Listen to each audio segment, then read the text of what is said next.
नमस्कार दोस्तों, मैं लल्लन आज आपको सुनाने जा रहा हूँ शिव पुराण की एक कथा, अद्भुत कथा, जिसमें बिंदु नाम का एक ब्राह्मण था।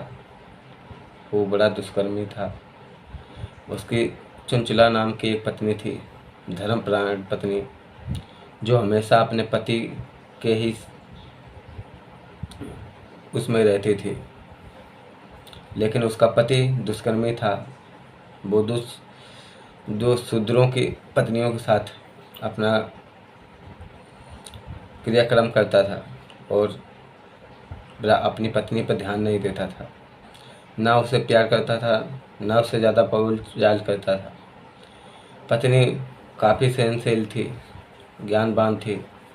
वो काफ़ी दिन तक वो अपने धर्म कर्म की रक्षा करती रही। धीरे धीरे समय गुजरता रहा। बहुत समय हो गया, उसका पति सुधरा नहीं। अंततः वो भी राह भटक गए। वो भी दूसरे पुरुषों से अपना मिलन झोल करने लगी। आपस में एक बार क्या हुआ, बिंदु जब दोपहर में आया तो उसने अपनी पत्नी को दूसरे पुरुष के साथ में देखा। जब दूसरे के साथ में देखा तब उसने अपनी पत्नी को बहुत जब बहुत मारा तब उसकी पत्नी ने अपने पति से कहा कि तुम भी तो वैसे ही करते हो। अगर तुम मेरे पे ध्यान देते तो मैं क्यों ऐसा काम करती। जैसा तुम करते हो वैसा मैं भी करती हूँ। तब उसने बोला, तुम ऐसा करती हो तो ठीक बात है। अपनी पत्नी को डांटा नहीं, बल्कि उसे डांटना चाहिए था।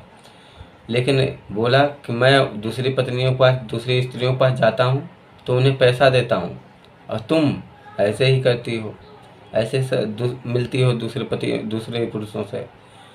तुम भी पैसा लिया करो। तो उसकी पत्नी को और भी इच्छा होने लगी, चलो हमारा पति भी सहमत है, कोई बात नहीं, तुम जैसा करती हो करती रहो, और मैं जैसा करता हूँ तुम मुझे नहीं रोकोगी, मैं तुम्हें नहीं रोकूंगी। बिंदु ऐसे पे राजी हो गया और बोला, जितने दूसरे पुरुषों से मिलो तो तुम पैसे लेते रहना। अंततः धीरे धीरे वो ऐसे करता अंततः एक बार काल के ग्रास बन गया। जब बिंदु मर गया तो वो तब तक चंचला भी बूढ़ी हो चली थी। वो भी अपने बाल बच्चों के साथ में रहती थी, लेकिन अपने दुष्कर्म में बच्चों से छुपते छुपाते कर लेती थी। बुढ़ापा आ गया तो अब उसके शरीर की भी किसी को चाह नहीं रह गई।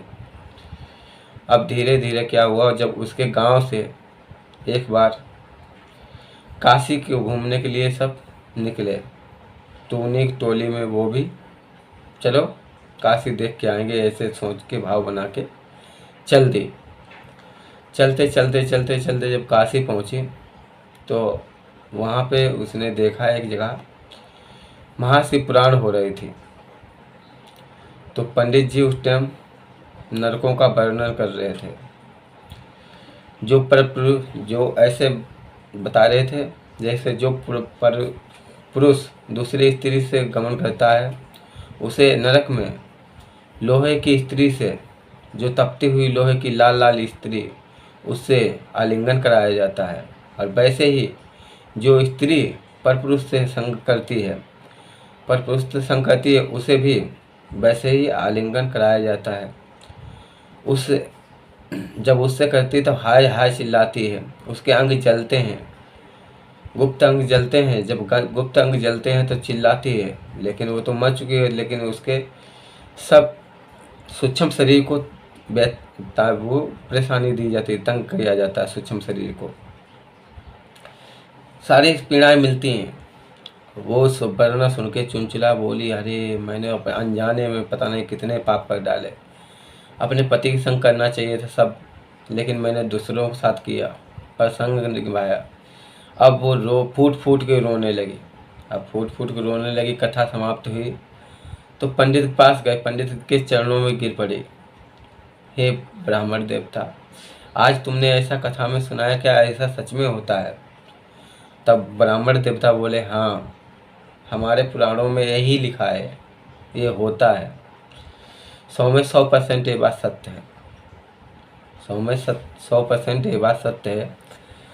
तब चंचुला को अपना सारे कर्म याद आ गए और फूट फूट के रोने लगी और पंडित जी से बोली, हे पंडित जी, मैंने अनजाने में इतने दुष्कर्म किए हैं जिसका वर्णन भी नहीं कर सकती। आप समझ सकते हैं, जो जो तुमने बातें कथा में कही हैं वो सभी बातें मैंने की हैं, और इस कारण अब मेरा पति भी नहीं रहा। पति मेरा, मैं तो धर्मशील थी, लेकिन मेरा पति ही परिस्थितियों में सुरक्षा रखता था, और मैं भी जब अंततः उसका स्वभाव देख देख के तंग आ गई, तब मैं भी प्रगामी हो गई और दुष्कर्म करने लगी। अब आप ही मेरा उद्धार करें। ब्राह्मण देवता ने कहा, हे देवी, तुम्हारे पुण्य जगह हैं, जो तुम्हारे मन में ये भाव उठे हैं, मैं तुम्हें उपाय बताऊंगा, उस प्रकार तुम अपना कल्याण कर सकती हो। मैं तुम्हें कल दीक्षा दूंगा। उन्होंने दीक्षा शिव नाम की दीक्षा दी।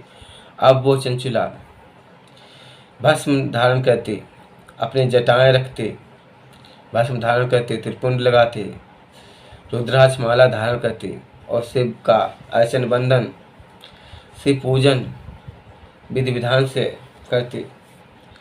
भस्म त्रिपुंड पर हमेशा लगाए रहती। अब उसे वैराग्य हो गया और शिव की भक्ति में लीन हो गई। इस प्रकार लीन हो कि उसे कुछ सुध बुध नहीं रहे। अंततः जब उसके प्राण अंत हुए, तब वो स्त्री चंचुला मर के कैलाश पर्वत पर गई और वहाँ माता पार्वती की सखी बनी जाके।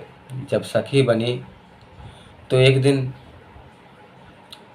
काफ़ी दिन वहाँ कैलाश पर्वत पर बीत गए उसे। जब अंततः एक दिन अकेले निराश बैठी चंचुला को देखा माँ पार्वती ने, तब माँ पार्वती बोली कि बेटा, कैसे तुम उदास बैठी हो? तो चंचुला बोली, हे माँ, मैं तो बड़ा दुष्कर्मी हूँ और मेरा पति तो मेरे से भी दुष्कर्मी था। क्या आप ये बता सकते हैं मेरा पति कहाँ है? तो पार्वती माता बोली, तुम्हारा पति कई युगों तक तो नरक में यातनाएं भुगतता रहा। अब इस टाइम विंध्य पर्वत पर पिशाच, बहुत बड़ा विशाल पिशाच बना है, बहुत पिशाच बना है। वो जल के पास है लेकिन जल पी नहीं सकता, फलों के बाग में रहता है लेकिन फल खा नहीं सकता, सिर्फ हवा पीता है, और जोर जोर से कभी हंसता है कभी रोता है, काफ़ी यातनाएं कर रहा है और बहुत बड़ा शरीर है, बहुत परेशान रहता है, कभी हंसता है कभी रोता है। जब ये सुना तो चंचुला रोने लगी, हे माँ पार्वती, तुम मेरे पति का उद्धार कर दो। और मेरे पति का उद्धार कैसे होगा ये बताओ माता। तो पार्वती माता बोली, अगर तुम्हारे पति को कोई शिव पुराण कथा सुनाए तो तुम्हारे पति का उद्धार हो सकता है, अन्यथा नहीं। तो उन्होंने बोला, चंचुला बोली, हे माँ, मैं तो कैलाश पर्वत हूँ, परबस हूँ, अब मैं कैसे उन्हें कथा सुनवा सकती हूँ?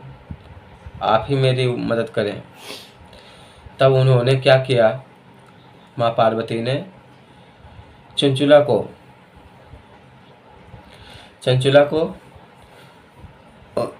अपने तुमुल नाम के एक गढ़ को भेजा और बोला कि जाओ तुम तुर्मुख जी, उन्हें कथा सुनाओ, जाके विंध्य पर्वत पर चंचुला का पति रहता है, उसे कथा सुनाओ जाओ और उसका उद्धार करो।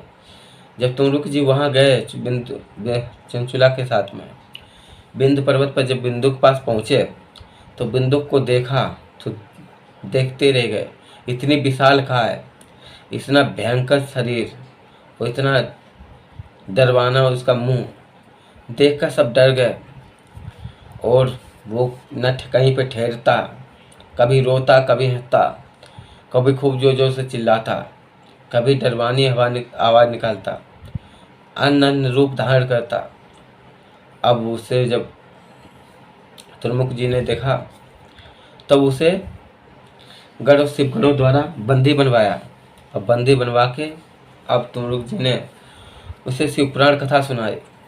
जब शिवपुराण कथा सुनाई तो अंततः कथा पूर्ण होने पर बिंदु को शिव जैसा रूप में प्राप्त हुआ और वो भी एक विमान पर बिंदु और अपनी पत्नी चंचुला दोनों के साथ में कैलाशवासी हुआ। हर हर महादेव दोस्तों, अगर मेरी कथा आपको पसंद आई हो, हर हर महादेव दोस्तों, अगर हमारी कथा आपको पसंद आई हो तो हमारे चैनल को लाइक, सब्सक्राइब, शेयर करें और हमें आगे बढ़ाएं। धन्यवाद। जय भोले।